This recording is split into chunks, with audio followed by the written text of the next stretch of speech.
Hi, everyone. Thank you for joining. We're going to give it um, maybe 2 minutes to have so folks can join the webinar. See the number going up.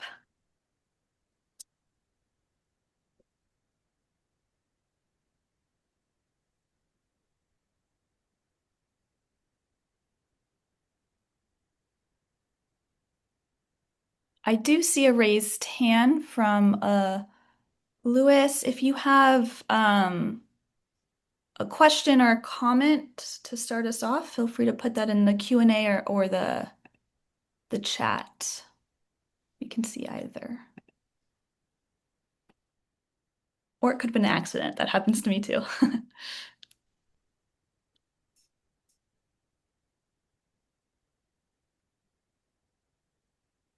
Yeah, I know Luis Columna. He's in Wisconsin. He's a faculty member. Oh, Yeah. awesome. Oh, yes, he said it was an accident. Glad to have you here, Luis.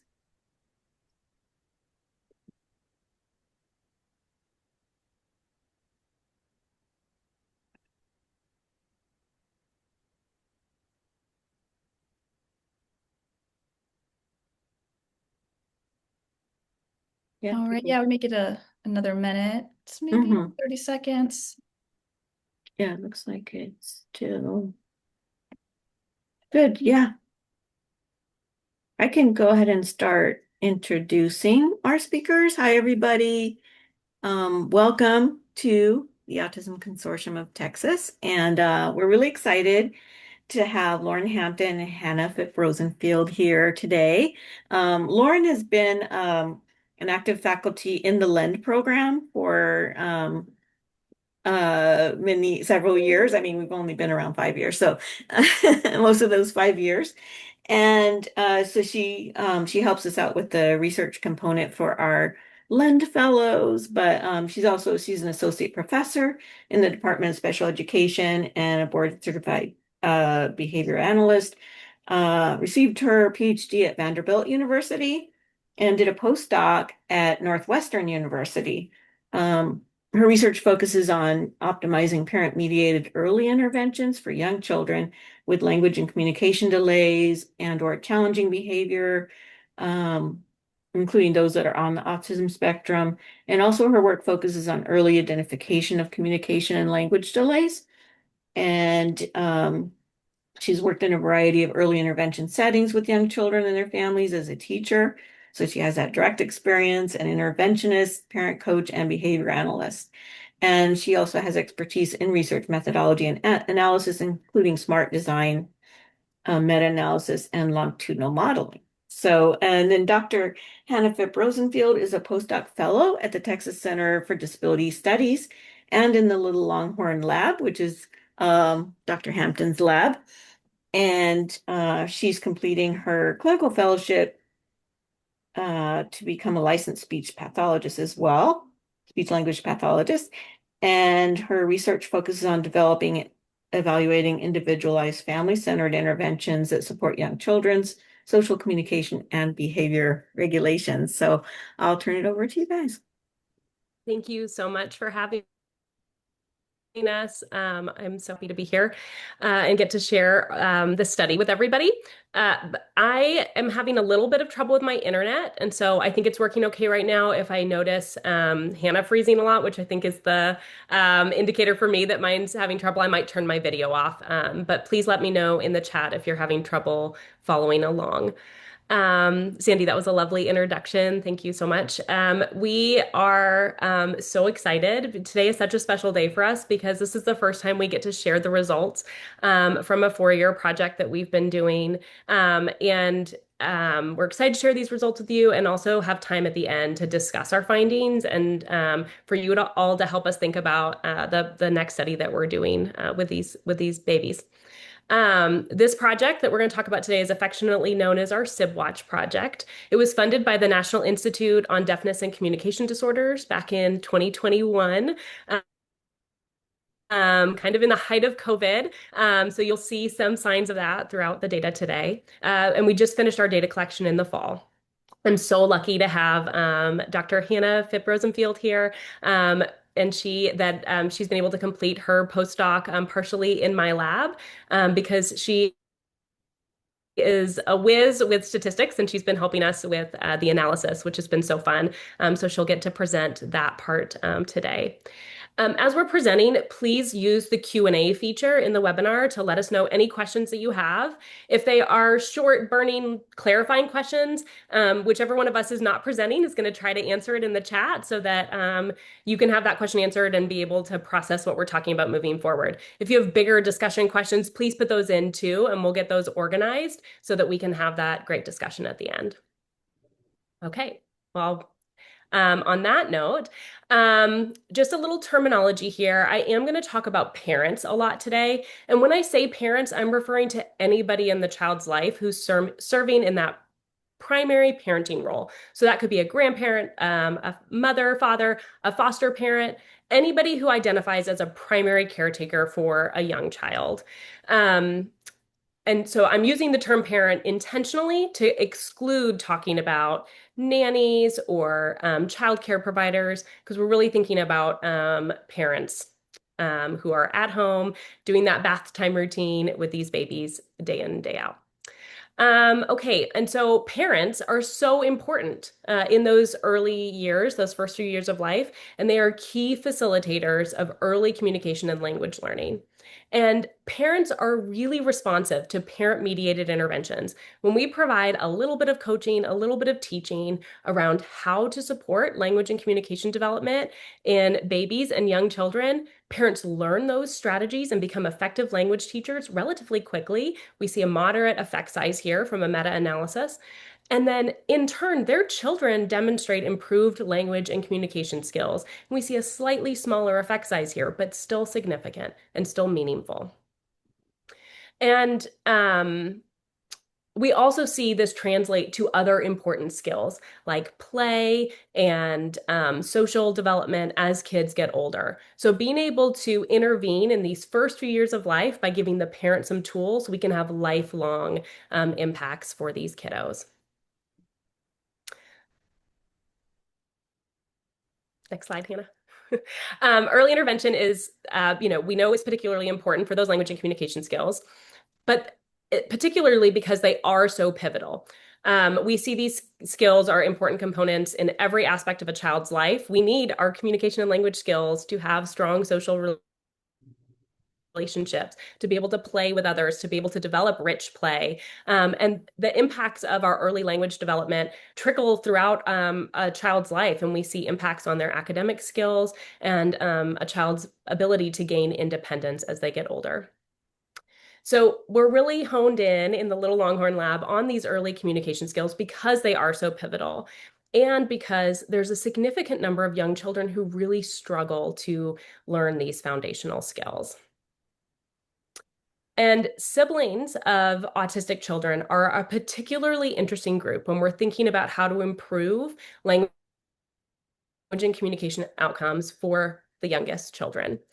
And they're an interesting group, not only because 20% of infant toddler siblings will later receive an autism diagnosis, but 50% of these siblings will be diagnosed later with a social communication or language disorder, a reading disability, or need other academic supports, or have a social pragmatic disorder. So about half of siblings of autistic children will need some additional support throughout childhood. And we see this specifically for language skills. So siblings, or high likelihood siblings, as I'm going to refer to them the rest of today, are 3 to 4 times more likely to have a primary language disorder. And so while we know no amount of early intervention is going to change a future autism diagnosis for those 20%, I'm particularly interested in this risk around language disorder. And could we intervene early and change language and communication skills enough for kids such that it's protective against some of those other outcomes requiring support later in the child's life? So before we get to the next, to our big study, we did some groundwork. So we conducted a meta-analysis to really think about are preemptive interventions delivered before we know if an intervention is needed, if a child even has a diagnosis or disorder. Are those preemptive interventions effective? Is it worth our time? And what we found is there aren't a lot of studies. There were only 13 included in this meta-analysis, which is quite small for a meta-analysis. But they were all very high quality studies. They were all conducted by researchers that are well known in the field. They used rigorous designs and reported very clearly, where we felt really confident these were great studies. And what was interesting is that the effects of parent skill was very in line with the prior meta-analysis I showed you. Parents can learn strategies, right? That makes sense. Why would parents of siblings be particularly different? We would expect them to be able to learn skills similar to all the other parents, right? But we didn't see the same effect trickle down to the baby siblings. And so you can see that effect size there, zero point 0.1, where previously it was 0.3. And so this was really interesting. These muddy findings were consistent throughout all the studies, where researchers tried to explain this in different ways, where they saw that there were some subgroups of siblings that were benefiting more than others. There were some children in the control group who were improving without any support. And there was just a lot of muddiness in interpreting. I don't know. Should we be intervening early or should we be waiting? The other thing that came up in this meta-analysis is that recruitment and retention of parents of these high likelihood siblings was particularly challenging. And this was very interesting to me because parents of autistic children are notoriously great research participants. They're the first to line up and sign up for a research study. Their engagement is high. Our wait list is often includes lots of parents of autistic children interested in resources and support. And so it was interesting to me. These are the same parents, right? But why is recruitment and retention challenging when we're trying to provide support for this infant toddler sibling? So I wanted to dig into that more. So to respond to that, we conducted a survey and we had 143 robust responses from parents of high likelihood siblings who told us lots of things. I put the paper there so you can go look at it in your own time. We asked them a ton of questions and some were free response where they described what they were going through. But what I really took away from this is that the parents are reporting something different than what we're seeing in those intervention studies. Most parents, more than 80%, really wanted regular developmental monitoring for their high likelihood SIBs, and many described in the open-ended questions in the survey they didn't feel supported by their pediatrician. They were getting a lot of pediatricians were kind of dismissing their concerns. One parent said lightning doesn't strike twice. And so getting some misinformation from pediatricians. And then parents were really interested in getting some tools to support their infant toddler siblings' communication and language skills. The survey went out during COVID. So I asked specifically about virtual parent coaching. And I didn't really think about it in much detail at the time, but this is really interesting that more than 85% of the parents were very enthusiastic about wanting that kind of intervention. Please zoom in, tell me how to support language and communication with this baby. And we saw some of that echoed in their free responses as well. So we ran with that. So following all of this, this led us to our current study, where we proposed 3 primary aims to first understand how to best support these high likelihood siblings as soon as they enroll. Should we jump right into preemptive intervention or take more of a watchful waiting approach? I really listened to what those parents told us in that survey. And so there was no control group for us in this study, true control. We weren't just going to leave them and wait and see, which is the traditional approach. So we had a watchful waiting developmental monitoring condition or an active intervention. And then when we intervene early for the parents who get that intervention right when they enroll, do we see the parents learn the skills? And then do we see an improvement in the child's communication skills? But then I was also interested in timing. As we are watchfully waiting a child's development, is there a point in which there's a trigger that says, oh, now we know. Now we can see this child needs additional support. And so after having watched this child develop over the course of about 2 months, what's the next best strategy? So I'll talk about this more in a second, but we used a SMART design, which is a sequential multiple assignment randomized trial, which allows us to apply random assignment at different points in the study. So we used random assignment again here to really think about, okay, now that we've watched this baby for a while, if we are concerned about this child at this point, rather than a one snapshot, but as we've watched their development over time, if we're still concerned or if we're now concerned, what is the next best thing to do? Should we provide intervention like we did before, or start intervention like we offered to the others before? Or should we intensify? Should we deliver the intervention as designed and add some video feedback for the parent to improve parent learning and hopefully get the parent implementing those skills with more more skill and more quickly so that we can see a bigger boost in the child's skills? That was our hope. And then finally, because we were using a telehealth intervention, partially because of COVID, partially because we had asked that question, is this feasible to implement via telehealth? I had come from a long tradition of coaching parents in person, so I was a little nervous about thinking about coaching via telehealth. So is it feasible for us? Is it feasible for the parent? And is it acceptable? Do the parents like it? Is this something that might be useful? And all those studies that I reviewed in that meta-analysis all had been done in person. So we were also interested to think about how that might compare. Okay.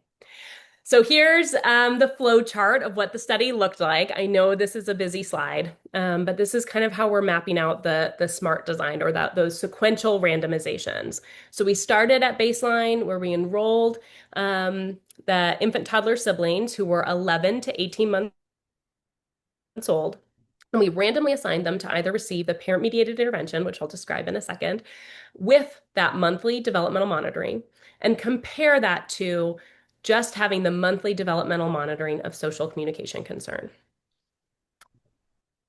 Then at the midpoint, about 3 months later, so it was about a 2-month gap there, we evaluated the concern about the toddler's language and communication development. Are we concerned about the toddler's language and communication development?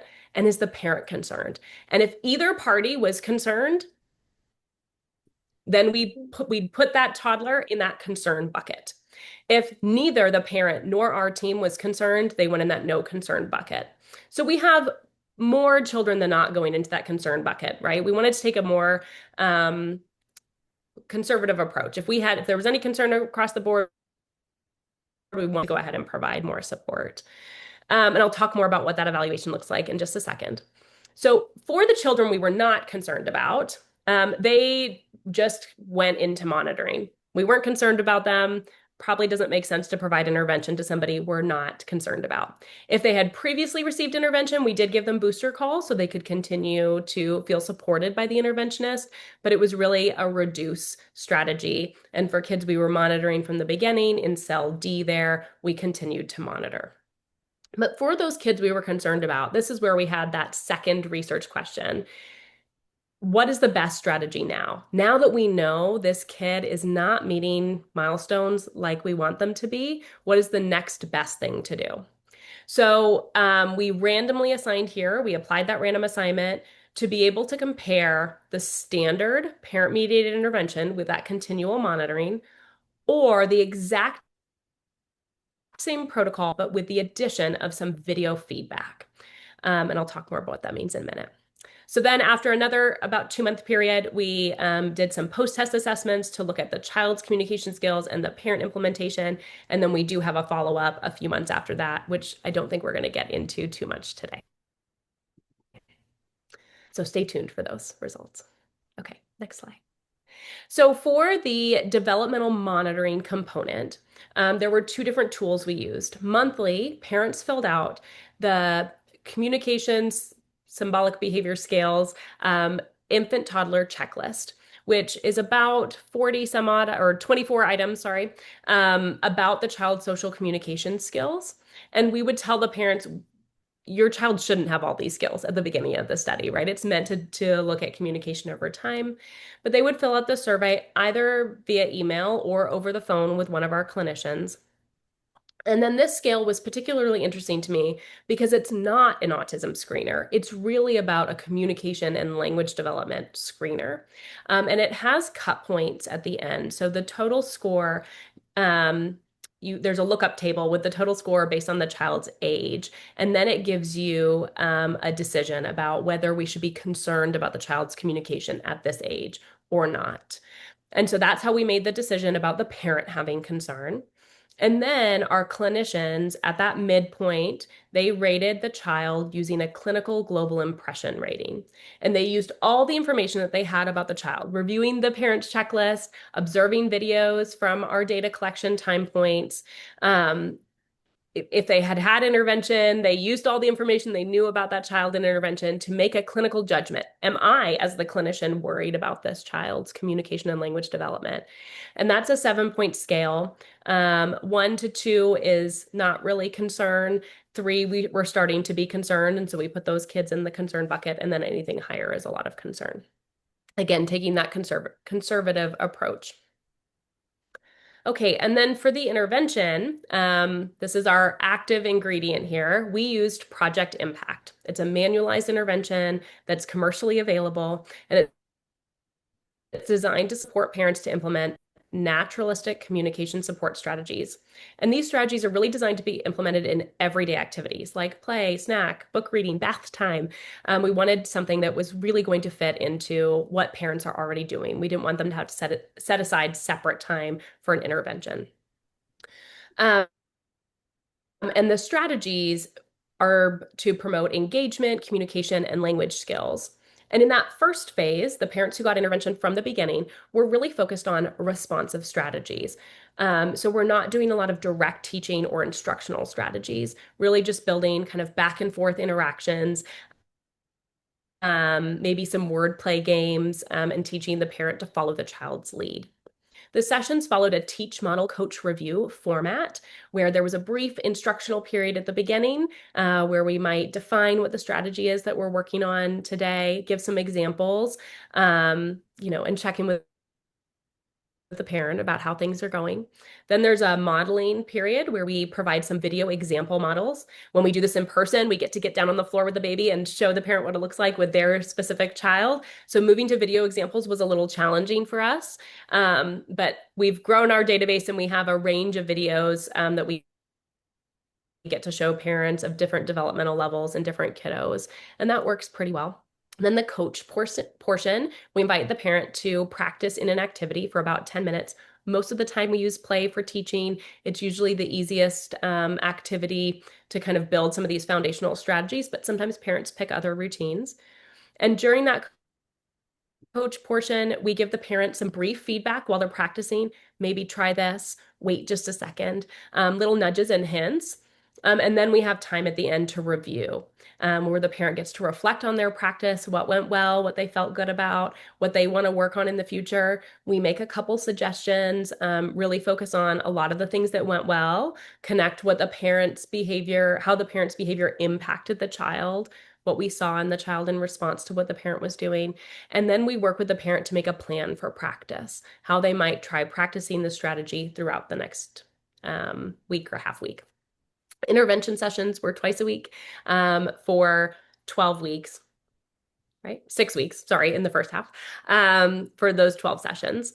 And then in the second half, when we move on to more intervention, the parents who had intervention from the beginning move on to the second half of the Project Impact intervention, and they just continue getting intervention. And in that phase, you start getting more instructional strategies, and then more of how to balance maybe prompting your child or giving some of those instructions with maintaining this child-led play-based interaction. So we spend a lot of time talking about that balance as well as those direct teaching strategies. For parents who didn't have intervention in the beginning, they just started with the beginning of intervention in that second phase. So they just got those responsive strategies. They never got to the instructional strategies. And then we had that random assignment component in the second phase. So some parents might have also been randomly assigned to receive the video feedback in addition to whatever intervention they got during that second phase. And for the video feedback, they would submit a video to our team, our clinical team, during the week between sessions. And this video was pretty brief, 5 minutes about, of some activity where they are practicing the strategies. We really encouraged families to show us something that they were doing that we didn't normally get to see in intervention sessions, but that wasn't required. Um, but it was great. It was fun to get to see parents on the playground or making a snack together in the kitchen, something that maybe logistically felt difficult during an intervention session where you have all that teaching going on around it. But they got to show off their skills that they were practicing in the activities they were actually practicing in during the week. And then the clinician would review that video before the session and then bring the video to the session, and the parent and clinician would watch portions of it together. And the clinician was pretty strategic during this time, finding something to brag about the parent on in the video, really celebrate something that went well, trying to find those moments where the child's really tuned into the parent and highlight why that's working well, and then maybe find one thing to work on. If the clinician, was struggling to find some things, they might just watch the video together and ask the parent, what do you notice? What do you want to work on after this? Um, yeah, and that was a new strategy that we were adding to the intervention that's not part of the core intervention. And there were some logistical pieces with getting the videos uploaded, but while it was challenging for some parents to get us the videos, most of them really enjoyed getting to watch back the video of themselves with their child. So that was fun. We'll talk more about that in a little bit. Okay. Oh, good. I need a coffee break. Good. So now I'm going to pass it off to Hannah, who's going to tell you a little bit about who the participants were in the study, and then she's going to walk us through the results and show you a lot of fun graphs. So I'll take a break here, and I'll be in the Q&A if anybody has any clarifying questions. Awesome. Thank you, Lauren, so much for kind of getting us all started for today. I am going to take it over from here, and we're going to chat a little bit about participants. So I want to be very clear that this is what I like to call a condensed demo table. Oftentimes when we see papers, we see these really long demo tables with all of these variables about our participants. And instead of making the font as teeny tiny as possible, I tried to just pick the top highlights that I thought would be best to really show you all. So in this table, what we can see here is our child demographic variables. So we can see it's split up in two ways. One, by their T0 randomization. So when Lauren was explaining that as split up between when they received intervention initially as compared to that developmental monitoring. And then you can see over here, hope you can see my cursor, when then those children that we were concerned about were re-randomized into the intervention plus video feedback or intervention only. You can see the breakdown by their age, their biological sex, and their race and ethnicity. Super similar table here. This is going to be our parents' demo data now condensed, again, by those two different randomizations, so T0 randomization and T1 randomization. We have their biological sex, their race and ethnicity, and then we also have their education. So just a little snapshot of the types of people that were in our study and their kind of overall arching data. So let's jump into the analyses, the fun part. Most of our analyses are what are called linear piecewise regressions. And why I want to talk about this is that this might look a little bit different than some other graphs that you might have seen either on social media or from other researchers presenting. And so I want to take a second here to kind of talk about what these regressions are. So this is a really interesting method that allows us to fit multiple separate linear regression models or pieces. You'll hear me use that term a lot today. And what's great is it allows us to look at these different segments of our data, which allows us to map it right onto these phases that Dr. Hampton was talking about. So that initial randomization phase, our second randomization phase, and then our maintenance phase, we're able to see these nonlinear patterns and how it might change for children and parents over time. Now, when we're using these regression models, we're modeling a few different outcome variables. So our first outcome variable is taking a look at parents' use of strategies. So we captured parent strategy use as measured by the Naturalistic Developmental Behavior Intervention Fidelity. We also call it the NDBI-5. And this is a global rating scale that you can use based on a standardized play observation. So we had parents play for a preset amount of time with a set of toys as they naturally would with their child. And then we rated their use of strategies. And Lauren had already talked about this a little bit before, but we're rating their use of those responsive strategies. So when we're thinking of this NDVI-5 responsive domain, it really is broken up into these 4 subdomains. The first is follow the child's lead, which is us evaluating how the parent participates in activities that are chosen by the child. The second subdomain is modeling language, which is where we're evaluating how parents produce language that is aligned with what the child is doing, as well as their developmental level. We have our third subdomain, which is responding to communication, which is how parents verbally respond to children's communication, so their gestures, their vocalizations, and their words. And then finally, we have PACE verbal models. So this is us evaluating the speed, the frequency, and the complexity of language that the parent is using when they're interacting with their child. In addition to parent outcome variables, we're also really interested in child outcome variables. And so we are interested in child communication as it's measured by the Communication and Symbolic Behavior Scales Developmental Profile. Now, I know this is a little bit confusing, but this is a little bit different than what Lauren was talking about before when she was talking about the CSBS. One version of the CSBS is a parent report where parents are rating items about their child's communication. The other version of the CSBS is what we're looking at here, which is a play-based observation where we're scoring kiddos' communication over a 20 to 30 minute standardized measure. So kids are presented with 6 different sampling opportunities, wind-up toy, bubbles, snack, and a few others. And then all of their communication during that activity yields an overall communication score, which is what we're using here. And then in addition to our outcome variables, we're thinking about covariates. So it's really important to account for variance in your sample, particularly in these pilot studies when these young kiddos might look very different. So we're adding a few additional variables into our model to really make sure that we're getting the full picture of who it is that we're working with. So we're thinking about the child's age at baseline. So how old were they when they started in our study? We're taking a look at the Mullen Early Learning Composite, which is a measure of their cognitive abilities. And then we're also going to have biological sex in our model as well. All right, so I want to first orient us to the data slides just because I know there's a lot going on here. Most of our data slides are going to look like this. I'm going to have a table here on the left, which is our full statistical model, and then I'm going to have a graph on the right, which is the output for the variable and the construct that we're most interested in. You can see in the table here, there's a few different statistically significant results. You can see it by the asterisks underneath that p-value column. We're not going to have time to go over all of these today, although I would love to. But if you have any questions about the models or about anything with the statistics, I'm happy to answer questions at the end or schedule another time to meet as well. So for our first research question, we're taking a look at what is the best first strategy, so the best way to randomize at T0 to improve parent outcomes.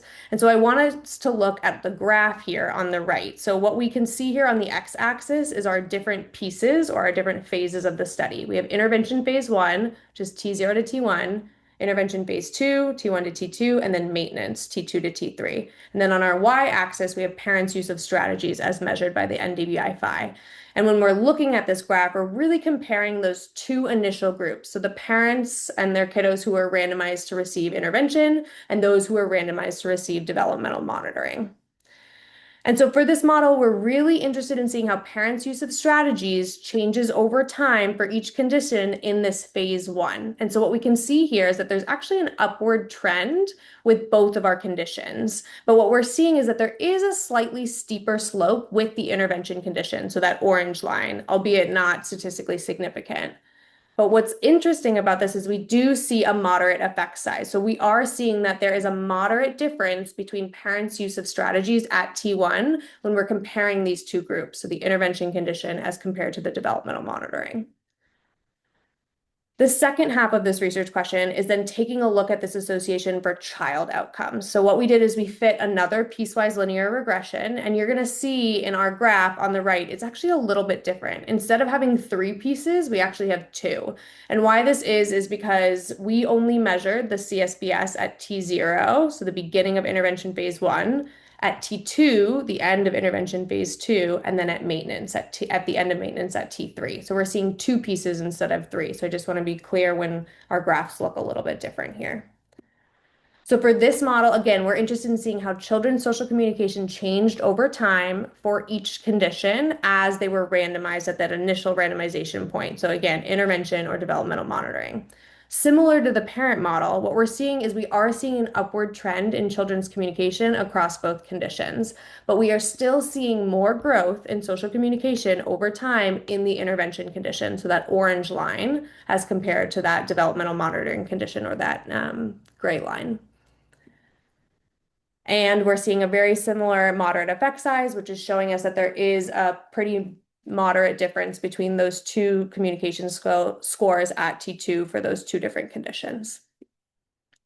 So I want to kind of wrap up that first strategy or how we are randomizing people at T0 into either the intervention or the developmental monitoring and those main takeaways that we see here. So for parents, we're seeing an increase in parent use of strategies in the initial intervention condition. So when they're receiving that initial intervention as compared to developmental monitoring, which is what we would expect. It's similar to what we see in those meta-analyses that Dr. Hampton was presenting. And that was what we were thinking is that when you receive the intervention, we're going to see a spike in those use of strategies. And what's great is we're seeing a similar trend for our young kids as well. So we're seeing an increase in their communication when they're in that initial intervention condition as compared to that developmental monitoring condition. When we jump into our second research question, now we're taking a look at what is the best second strategy or that T1 randomization on parent outcomes. So again, this is for those kiddos that were concerned about their communication and their language development, and now we're re-randomizing them. So now what we're taking a look at is for those kiddos and those parents, are they going to do better on these outcomes if they're re-randomized to intervention alone, which is going to be our blue line on the graph, or intervention plus video feedback, which is going to be our yellow line in the graph. And what's a little bit different here is that we're actually taking a look now at intervention phase 2. So we're re-randomizing them at T1. So we're not really interested in what happened before. And now we're taking a look at what's happening between T1 and T2. And so for parent strategy use, we are seeing a statistically significant effect, which shows us that for the children that we are concerned about, when they receive intervention plus video feedback, so that yellow line there, we're seeing a significant increase in parents' use of strategies as compared to parents who are just receiving that intervention condition or that blue line there. And so we're seeing a lot of growth in those parents in their use of strategies when they are receiving that video feedback, which might be an active component and something we might need to consider later. A little tidbit of what Dr. Hampton will talk to us about in the discussion. And when we think about this difference at T2 in parent strategy use, we're seeing a really large effect size. So a very large difference in parent strategy use at T2 for the intervention versus video feedback group. Now, what we're also taking a look at here is maintenance. So after they've stopped receiving intervention from us at T2, how are they maintaining their strategy use? And so we're taking a look at this period of time as well, or our third piece in our graph. And what we're seeing here is that for the intervention plus video feedback group, or our yellow line, they're doing okay. They're maintaining their strategies, but we're not seeing a lot of growth. But what's really interesting is that we did not expect this finding. For our intervention alone, that blue line, we're seeing a really steep increase. And this was kind of a question mark for us when we were first looking at these results. And one idea, and we're excited to hear from you all what you think as well, one idea might just be that as kids get older, they develop more language naturally. And it is oftentimes easier to be responsive when children are producing vocalizations and words, when we are having more advanced language. And so it might just be that over time, parents have an easier time being responsive to their kids, kind of regardless of the intervention that they're receiving. But Dr. Hampton will unpack this more in our discussion as well. And then for this effect that we're seeing in terms of parent strategy use at T3, so the end of maintenance, we're seeing a smaller effect size there between the differences of the groups. All right. Our second half of this question is now thinking about child outcomes. So what is the best second strategy, again, when we're re-randomizing at T1, and how is this impacting our kiddos? On our graph, you can see here, same thing. Yellow line is going to be intervention plus video feedback. Blue line is going to be intervention only. And again, our pieces look a little bit different here because we have our piece from T0 to T2, T0 to T3. And on our y-axis, we have kiddos' social communication. So what we're first interested in looking at is our T1. So when kiddos were re-randomized in T1, how did it impact their social communication over time? And so what we're seeing is there is a statistically significant effect, and we're seeing that for the kiddos who are in the intervention plus video feedback group, that yellow line, we're seeing a steeper slope as compared to the blue line. And so what this is telling us is that they have more growth in their social communication after intervention or at T2. And we're seeing a nice large effect size for the difference between the communication scores on the CSBS for kiddos in those groups at T2 as well. We're also interested in the maintenance phase here as well. So we're trying to see when we're thinking about parents maintaining their strategies, how is this also impacting children's social communication over time? And we're seeing very similar trends. We're seeing growth across both groups in both the intervention and the intervention plus video feedback, but we are seeing that the intervention plus video feedback does have a more significant and larger growth as compared to the intervention condition alone. And what we're seeing here is a really nice large effect size, which is the difference between the two conditions at our final time point, T3, the end of maintenance. I know that's a lot of slides. I know that's a lot of data. So I want to again kind of wrap it up with these main takeaways. So when we're thinking about our second strategy or our second randomization into intervention and video feedback and intervention alone, what are our main takeaways for parents and children? For parents, at the end of intervention phase 2, we're seeing an increase in their strategy use in the intervention and video feedback condition above just the intervention alone. But what we're seeing that was kind of puzzling to us is this flip in the maintenance phase. In the maintenance phase, we're actually seeing an increase in parent use of strategies in the intervention condition as compared to intervention and video feedback. For kiddos, we're seeing within the intervention phase 1 and 2, we're seeing an increase in their social communication, particularly for the kids in intervention plus video feedback as compared to intervention alone. And we're seeing a very similar trend during the maintenance phase as well. We're seeing higher rates of social communication in that intervention plus video feedback condition. And then our last set of research questions is really talking about feasibility and acceptability of this telehealth intervention for parents.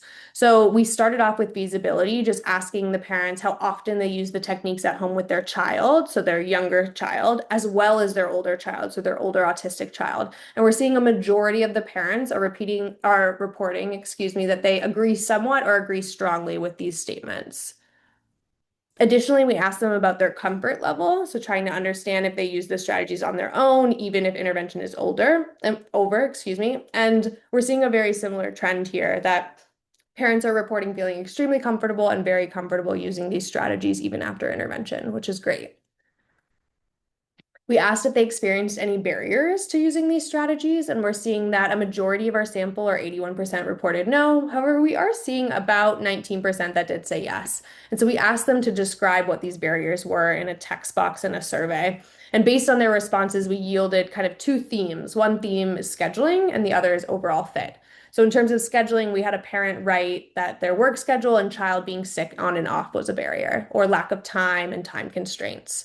For overall fit, one parent reported that sometimes they didn't fit with her capability level, referring to their child's capability level, or unable to keep play space clean since I'd have to leave toys out to occupy him so I could do coaching/intervention. So this is really helpful feedback in thinking about how we might be able to make some of these changes in the larger study that we'll be conducting soon. We also asked parents if they plan to use the strategies in the future, and we had an overwhelming amount of our sample, so 94% said that they were planning on using the strategies in the future as well. When we move over to the acceptability piece, we asked a few other questions to parents. We said, as a result of parent training, I'm more effective as a language teacher for my child, and we asked parents to rate this on a scale. And a majority of the parents said that they agreed somewhat or agreed strongly. Very similarly, we asked parents if the intervention had helped their child's communication skills, and we're seeing a similar theme that most of our parents are agreeing with this statement as well.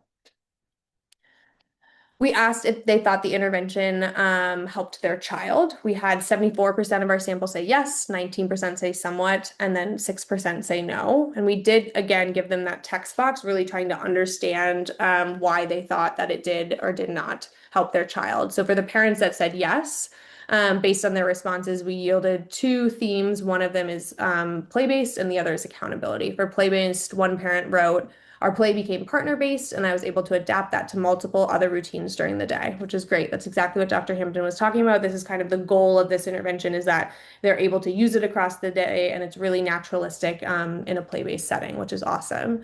And then accountability. One parent wrote, they kept me intentional and accountable about spending some fully focused time with him every day as well. So I feel like he got more out of the time I had with just him when his siblings were in school.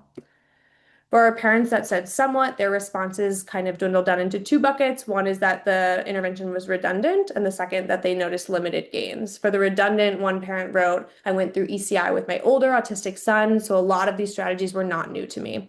In fact, I was already utilizing a majority of them in my daily interactions, so I don't think it was as effective as it was in the beginning. So this is really interesting, right? We're seeing that parents are actually learning some of these strategies with their older child, and maybe generalizing them to their younger kiddo as well, or feeling like they don't really need a refresher on these strategies.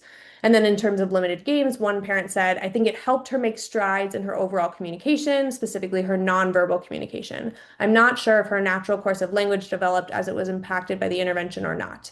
I don't feel like her verbal communication grew as much as I had initially expected. And so I think this is, bringing us to this question of, okay, how can we have conversations with parents about, what other supports might they need and what other supports might their child need as well.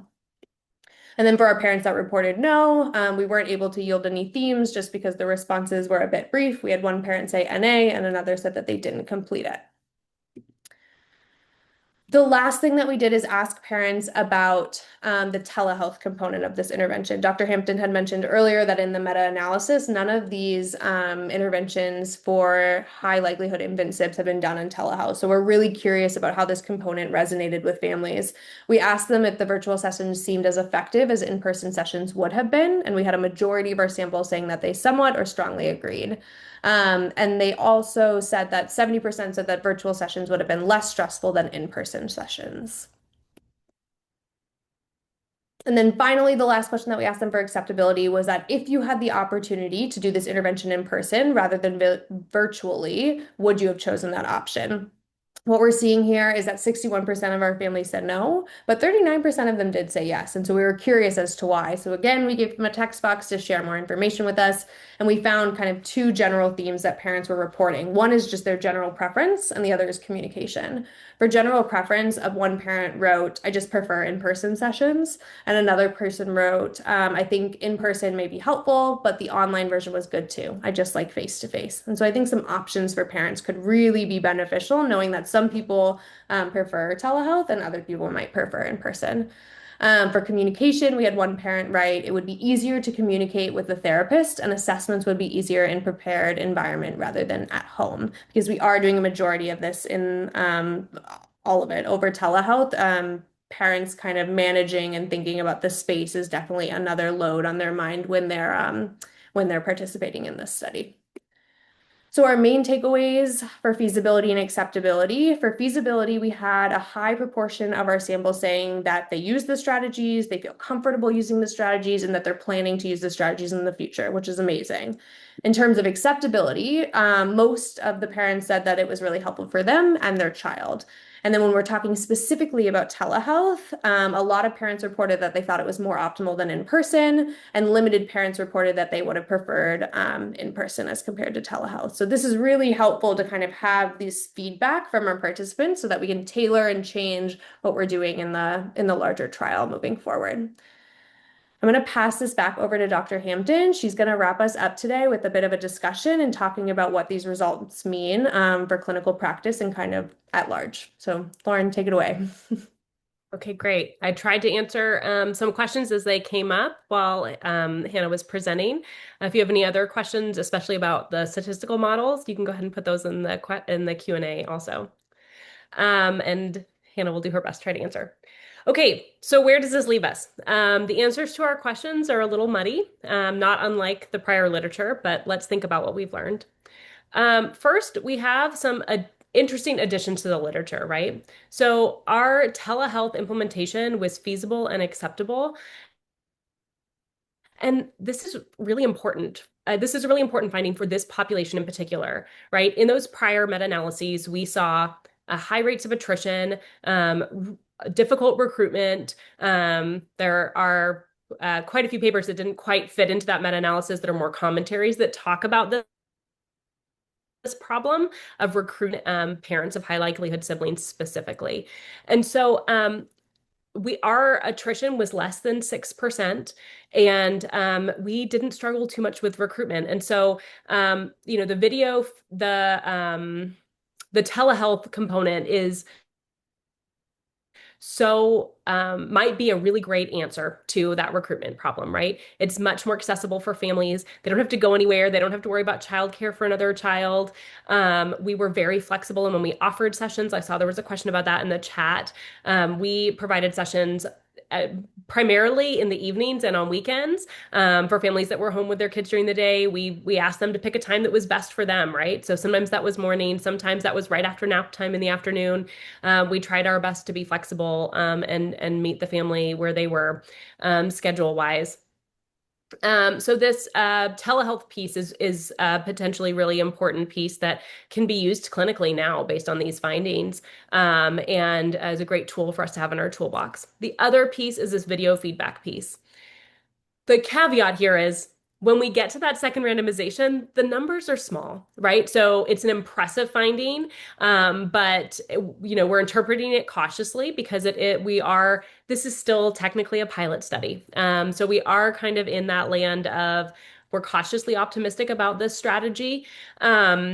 And I think this is a great tool for clinicians who are watching to add to your toolbox. This might really help parent learning. And we know this to be true, right? That's why coaches in sports use video feedback so much in coaching.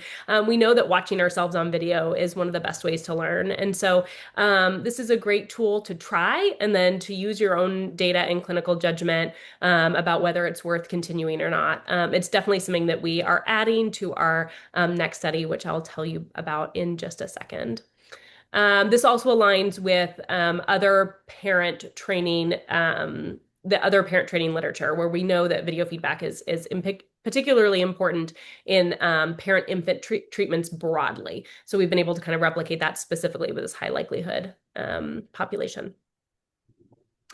Okay, and so while we found some interesting patterns in the study, it's important, again, to acknowledge this is a pilot study with only 44 participants.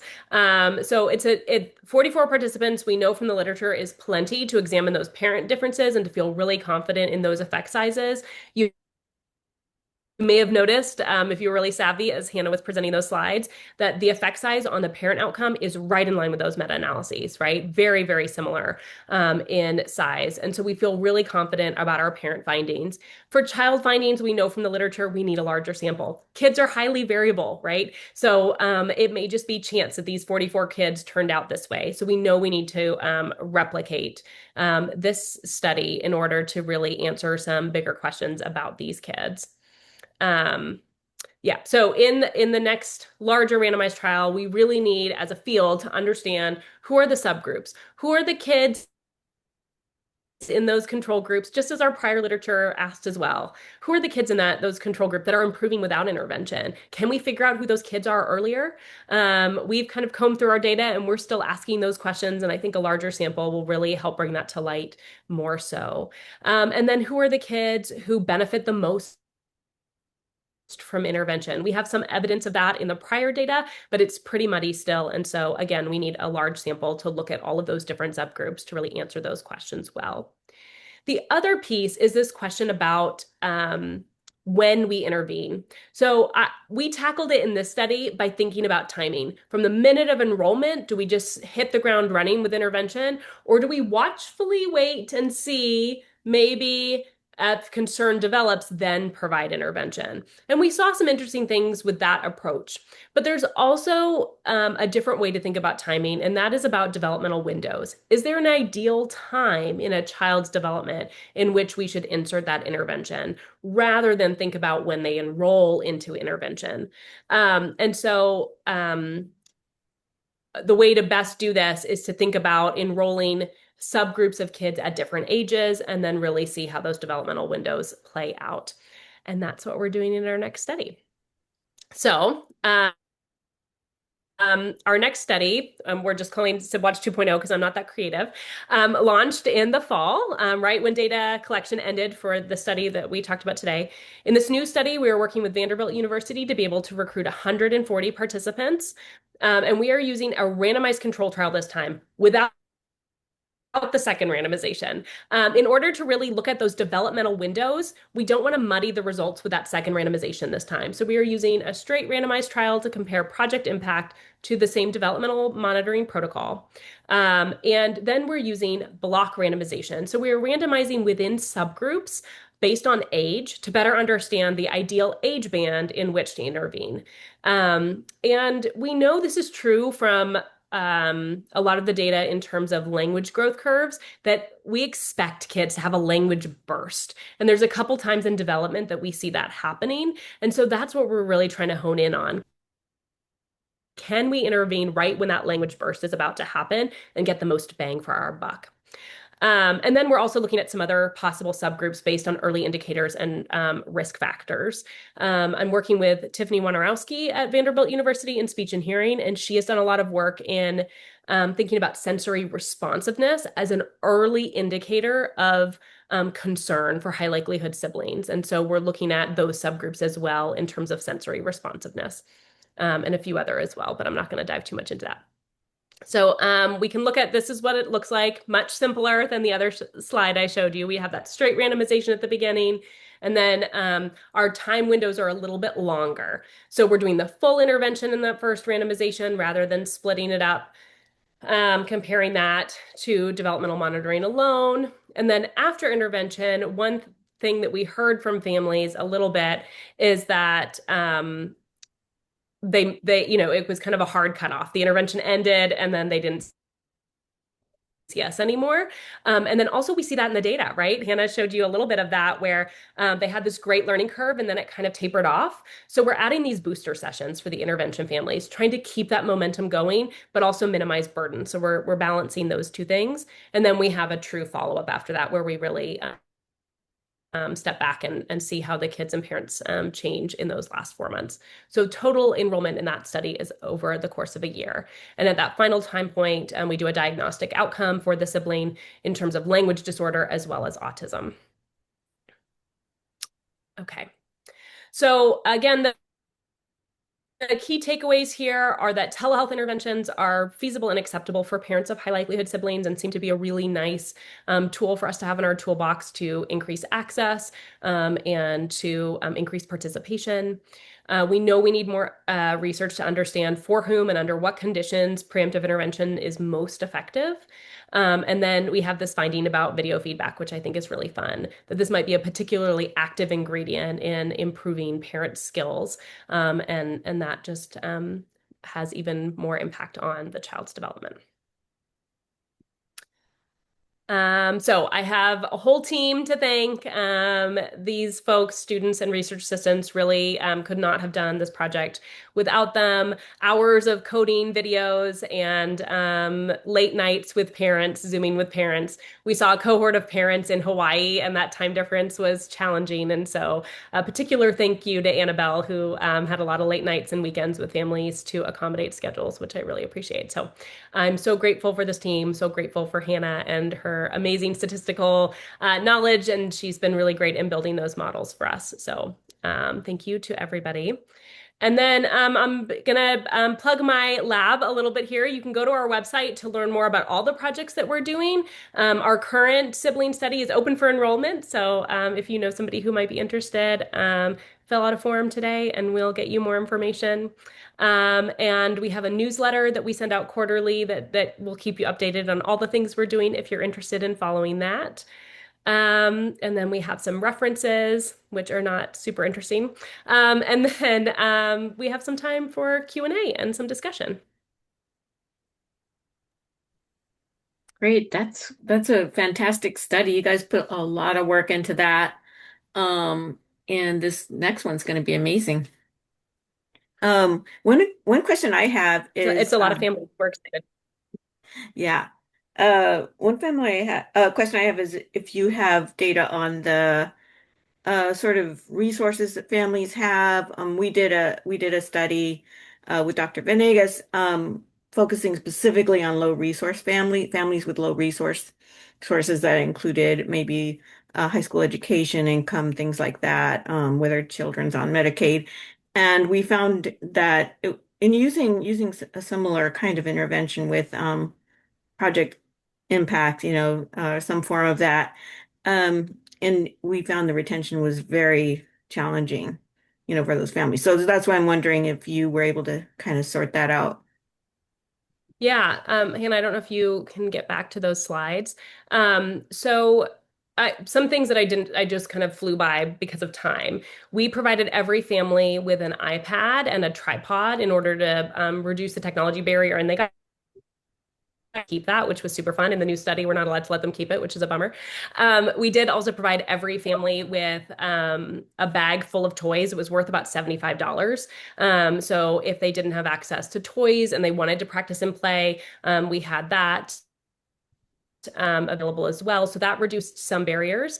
Our Mhm. families were pretty diverse in terms of having some sort of government support, in terms of income. They were less diverse in terms of education. We see more, mostly college educated in some capacity or another, some way or another. But we did see, we do have pretty good representation across income levels. We did some other things to support families. So families who, like there was one family who didn't have reliable internet. We provided their internet service for the time that they were in the study. And so we were lucky to have the resources to be able to provide those additional supports to help with participation. I think Annabelle being amazing and having late night appointments and weekend appointments helped reduce a lot of barriers. We were pretty flexible in how we did delivered the intervention. So we didn't get into this today, but we have a good number of participants where we made adaptations. And there's lots of different ways that this looked. Sometimes it meant we split up intervention sessions into two meetings, one where we had time to talk to the parent to do that teach part and some of the modeling part, maybe while the kid is napping or when the parent's on a lunch break at work. And then we would have a shorter Zoom call with the parent and child together in the evening so the parent could practice the skills and then they could have a brief review, conversation, and plan for practice. That seemed to work well for families, especially those that were working long hours because a full hour-long Zoom in the evening just felt like too much with those babies.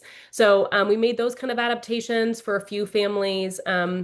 The intervention was a little bit more brief. So if they could only meet one time a week, we kind of condensed the intervention into, two sessions into one. So there's some nuance like that where we did make a lot of adaptations to make it work for families. And because this was a pilot study, that was kind of my mantra throughout this. Like the parent has to be first. We have to do what works for the family. So it's going to be hard to explain in the paper because there's a lot of nuance, but that was how we kind of got through. Yeah, thank you.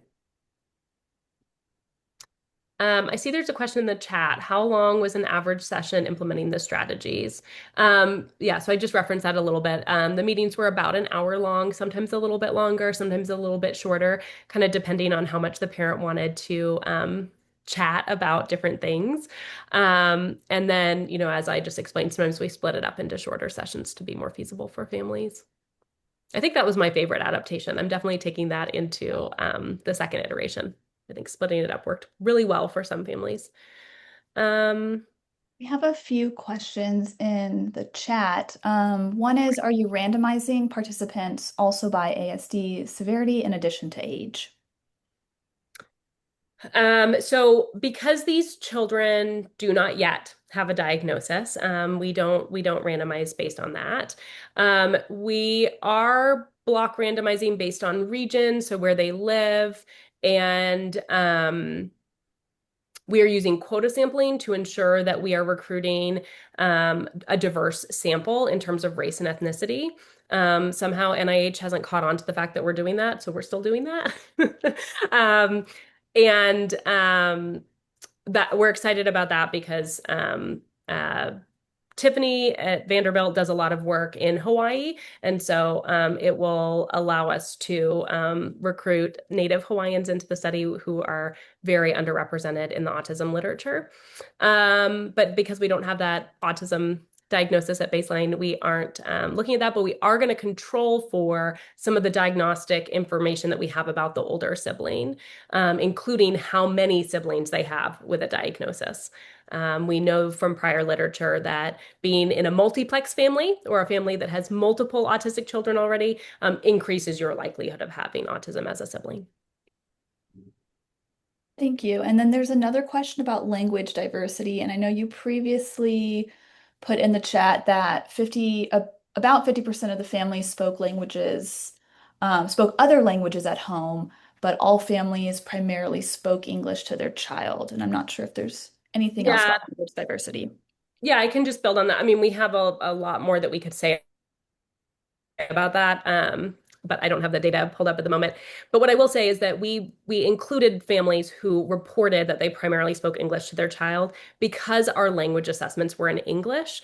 And so especially because this was to NIDCD and they were particularly interested in the language outcome, that we made that choice there.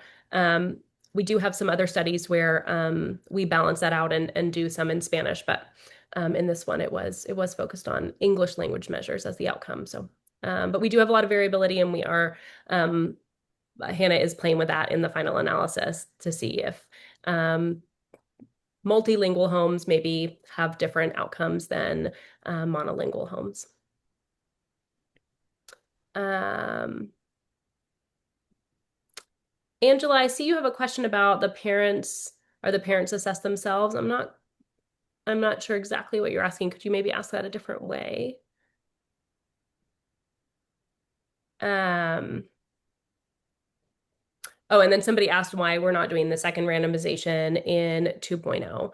So, part of what we saw in the data here is that after that re-randomization, the control group improves, or what we call the control group improves, but really half of those kids are or families are getting the intervention in the second half, even though we think about them as being in the control group because they didn't have the intervention from the beginning. And that just muddies our interpretation, especially because we know some children are improving without any intervention. And so it makes it hard for us to disentangle who are the kids who truly don't need intervention from those who do need intervention from the beginning, and then again from those who do need intervention, but only once we start seeing concerns. And so to be able to best disentangle all that, we're trying to just keep it cleaner with you either have intervention the whole time or you don't. And then we'll look at those subgroups to be able to disentangle that a little bit. But it's a great question. Are there any other questions in the chat, Caroline, that I haven't answered? Hope Oh, I it looks see. like, yeah. Mhm. Oh, if parents have autism themselves, do you notice differences in effectiveness? It's a great question. We did not evaluate this, right? We have hypotheses about some of our parents for sure, um, but we didn't measure this, so we can't draw any conclusions there. But we do have some ideas about this, and I actually have a research assistant in my lab right now who is also participating in LEND, and her research project for LEND is interviewing parents who are or are not autistic themselves who have received parent training. And she's really trying to get at this. Are the strategies that we use to train parents, are they effective for autistic parents? Or do we need to think about adaptations in how we train autistic parents or support autistic parents? And so I'm really excited about this project. She's had a couple really great interviews already, but she's still enrolling. So if you want to participate or you know somebody who might want to participate, you can go to our website. There's some information there. And I think that's a really, really important question, Angela, and a really important thing for the field to be thinking about more.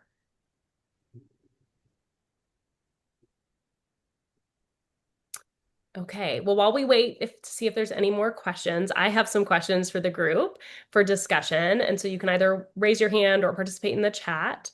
Let me see if I can pull this up. Okay, so we have been thinking a lot about what this means for practice. And so I would love to hear about what supports you all think families can benefit from for their high likelihood siblings, and how can we integrate this with services that the family might already be interacting with. Like the older sibling is already getting services most likely. How could we make this more efficient for families to increase their participation?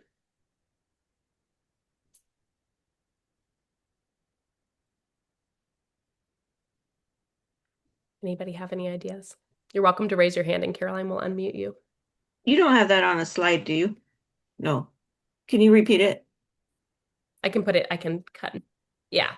What supports do you think families can benefit from for their high likelihood siblings, and how can we integrate these with services that the older siblings are already receiving? And I'll put that in the chat. Oh, thank you. Yeah. Beat me to it.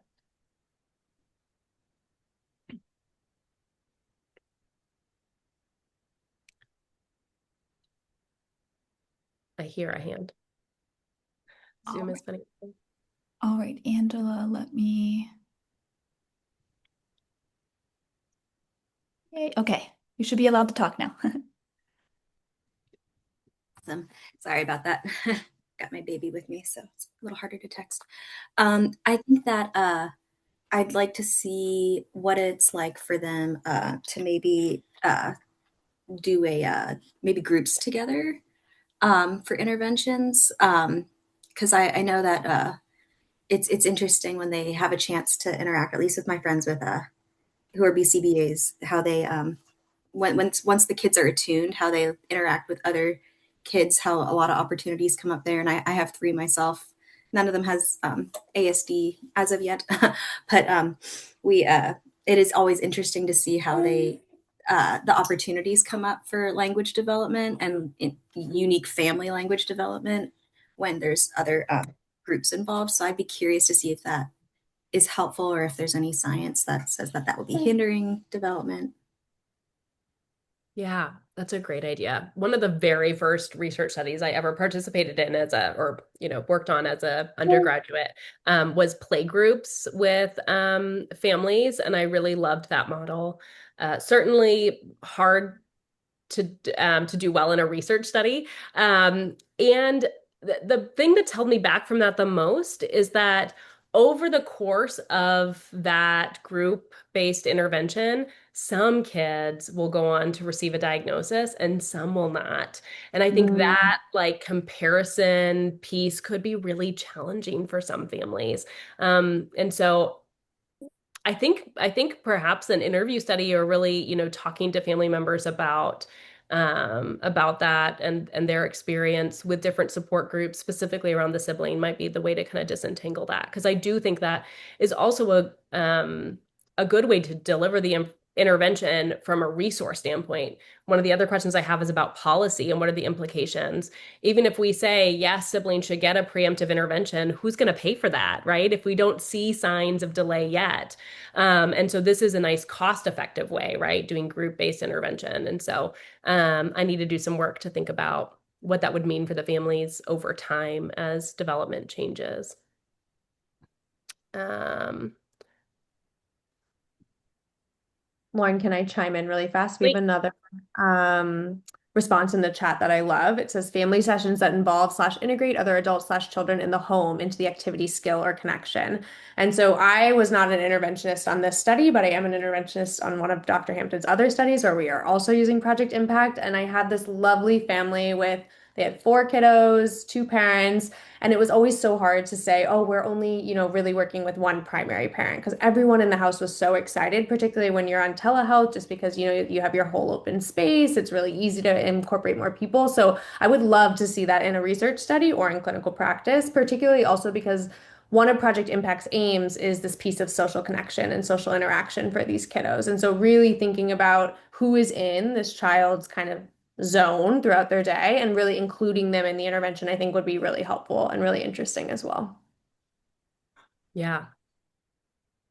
We did this in different ways. There were some families where both caregivers really wanted to participate, and we did our best to do that. But logistically, the second caregiver was often busy with the other child or trying to cook dinner or whatever it was, right? It was just challenging for both caregivers to give it their full attention. We did do some of this with a set of twins, and I answered a question about that in the chat earlier, where we did try to incorporate both twins into the session, but that was also challenging because one twin was, maybe having a challenging behavior moment, and the other twin really wanted the parents' attention, and it was hard for then the parent to also listen to what we were saying. So it's logistically difficult, especially in telehealth, right? If I'm doing that in person, it's easier to I can help with all the crazy that's going on in the room. But that I agree with what Hannah said. I think that is a really important implementation piece that we need to figure out.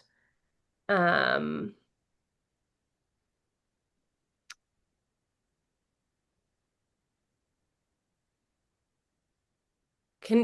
Hannah, can you hear me okay? I Yeah. hear some audio trouble. Okay. Um, Okay, well, I think that moves us nice into the policy question that I have, which is, what do you all think about how we might think about supporting siblings in our broader systems? These kids that have a high likelihood for language delay or autism, but are also likely not eligible for early intervention services, right? Especially if we're not seeing signs of delay yet. So what's the best strategy to improve service delivery and dissemination? Could that be within EI? Could we think about changing policies around EI in the state? Could that be within the more traditional ABA service delivery model when providers are already potentially in families' homes working with the older sibling? Could we have a billing code that allows providers to just tack on some extra services for the sibling? What do you think? I see Angela has a thought. Yeah, I'm curious on, especially since many parents have their kids in daycare. I know I have mine in daycare, and depending on which class my kids are in, like, I'll have more or less language development because of who they're around and like how language developed their peers are. And there's also lots of different languages going on at their school at once. And so I'd be curious to see for policy wise if there's some studies that could be helpful on if there's schools that uh, integrate those types of things without it necessarily being an ABA program, but if there's schools that can attune to high risk kids to be able to help them out a little more in ways that we don't know are helpful or unhelpful yet, or is there like a number of hours in school versus hours at home, or is there continuity that we can have between school and home with some of these strategies that would be helpful? I think that would be interesting, especially since I don't know when y'all are implementing the strategies for the parents, if it's just around the schedule or if it's a specific time of day, like some more research maybe on when language development is best learned in the daytime or the nighttime might be interesting for policy. Like if it can't be covering everything for them all the time, is there like a way to cater it to them? Yeah, I love that. Yeah, we've thought a lot about optimizing the parent training, but certainly many of these kiddos are in daycare, and daycare providers, yeah, can be great language teachers. So that's a great idea and a great option. Um, and all the kids would benefit in the class, right? Not just the high likelihood siblings.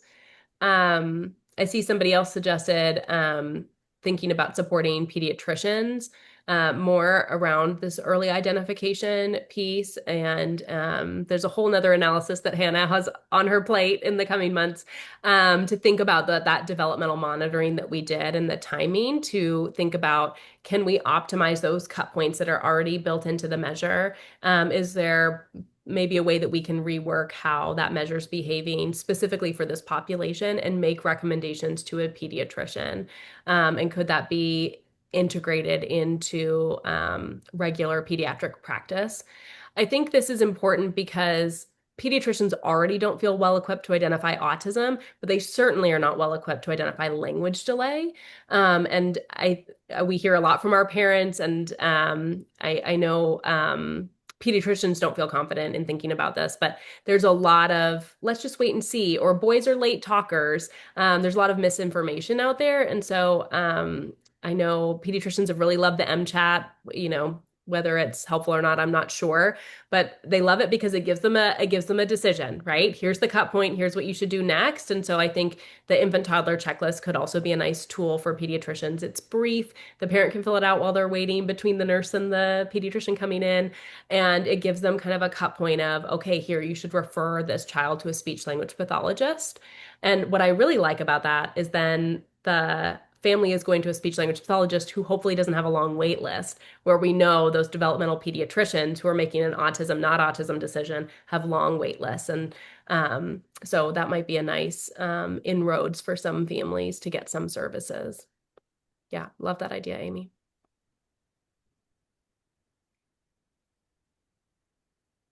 Any other thoughts about policy?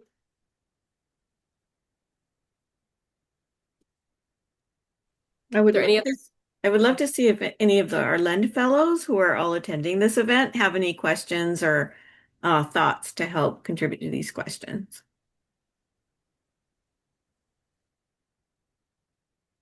I was just going to say, I think we have time for one or two more questions. So, if you have any questions about the study or what we're doing next or anything else?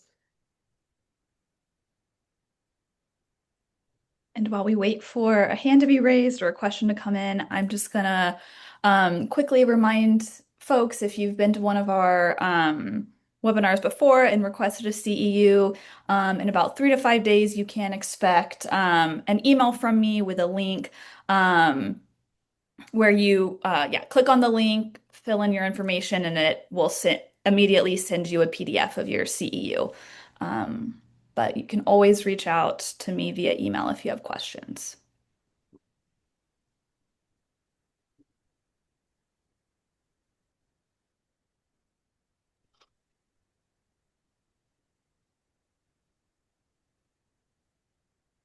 Any other questions? Or Hannah, do you have any ideas you want to add or anything else you want to throw out there?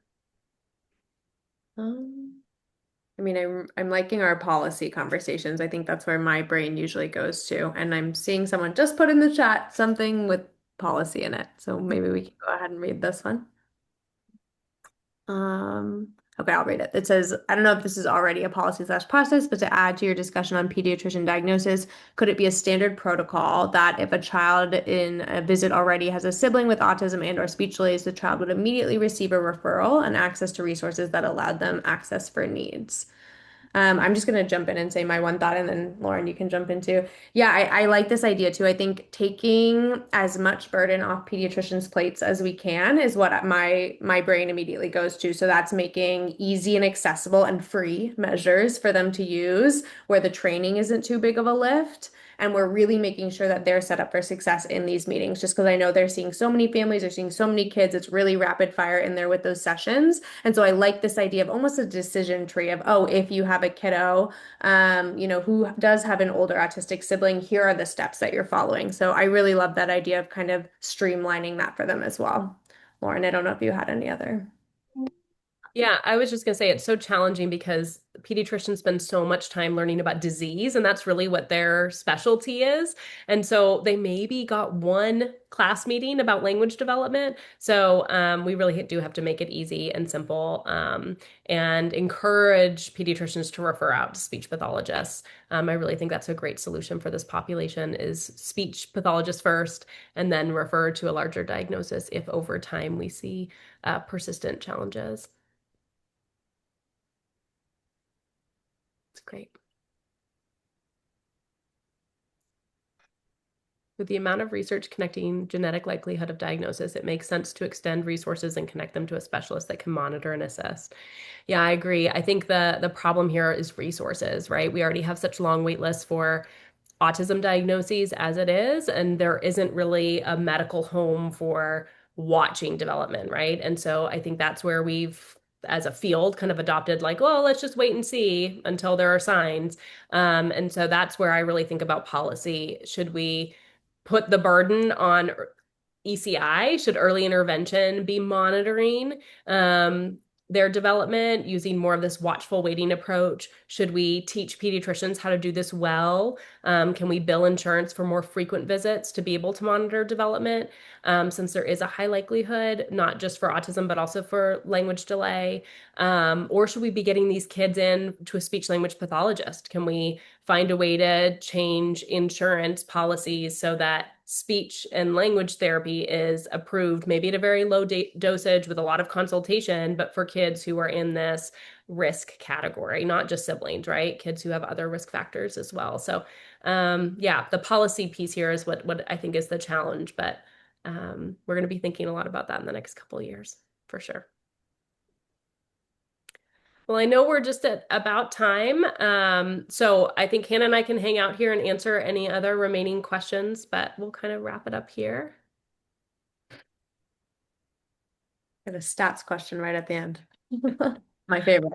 Go for it, Hannah. Um, Yeah, so I love this question because it broke my brain a little bit too. So, what's super interesting about pilot studies is you're really just kind of testing the initial phases of something. So, we really don't want to hang our hat on p-values and significance, particularly because we are somewhat underpowered. So, when we had all those questions coming in about, oh, are you thinking about language? Are you thinking about dosage? Are you thinking about all these things? My back of the brain is like, yes, and I would love to put them in the model if we had enough power. So that's when we want to move to our effect sizes, which are more clinically meaningful and they kind of have these broader implications. So when we take a look at effect sizes, we think of them in kind of three categories: small, moderate, and large. And effect sizes are just a bit more comprehensive than just a p-value alone. I can talk about this for much longer. I'm happy to send you anything over email as well, but I hope that kind of scratches the itch of the difference between the two. I see that Nisha had a question about a grandchild showing maybe some signs, um, a sibling of a 5-year-old autistic granddaughter. And I think there's some different things you could think about. You could refer to a speech language pathologist that would be able to give you some support around some of those things that you're seeing, or even a behavior analyst. The challenge there is getting access to those services to be covered by insurance. So that can be the challenge there. We are currently recruiting for our study. Where we do provide a lot of developmental monitoring and supports. And so we also could, think about supporting the family in that way. So you can use the QR code and go to our website and send an information form there. And even if the family isn't a good candidate for the study, we're happy to talk with them about resources and things like that. Yeah. I see Rebecca says, informing the parent education around developmental milestones. This has been really hard, especially since the CDC kind of tweaked their developmental milestones now, where it's a little more confusing for parents. Absolutely. We've been thinking a lot about learning communities for families, where we can teach some of the intervention strategies that we talked about today, but also just teach some things about development. We do with all of our families, regardless of whether they get the intervention or are in that developmental monitoring condition. We do a workshop with them at the beginning where we do teach some about milestones and then talk to the family a lot about their priorities for their family and their goals. And we refer all of our families to all the known resources that there are in the community in their area, so that we can connect them to resources. But yeah, a lot to be done in this space too. I'm going to be thinking a lot more about childcare centers as a way to disseminate. I don't know why that hasn't been at the forefront of my mind. I think that's a great idea. great. Mhm. Yeah, well, thank you so much. I think everybody appreciates this presenting the results of this study and just thinking through some of these resources for families. So really appreciate you guys presenting, and we appreciate the audience and all their questions. Thank you for having us, and I appreciate everybody's engagement. This has been a great conversation. Caroline, you might maybe we could announce what the next topic is. I know people are jumping off, but yeah. Yes, no, that's a great idea. So, our next Autism Consortium webinar will be on February 20th, and that will be with Dr. Megan Burke out of Vanderbilt University. Um, and I need to pull up her title real quick. Here it is. She has, yeah. And it will be about the title is Improving Service Navigation Among Families of Autistic Individuals. So that will be the title of her webinar. But yeah, so Yeah. look out She for does that a lot invite. of she does a lot of teaching families how to do advocacy in the schools, especially. So really focused on sort of school age kids, and has done a lot of work with Latino families as well. She also works with a lot of siblings just at the other end, right? Older siblings, Yeah, adult adult. siblings. Yeah, true, true. Yeah. Okay. Yes. And Angela asked a good question. It will be the same time, so 11 a.m. to 12:30. Um, all right. Thank you everybody for joining us today. Bye. Bye.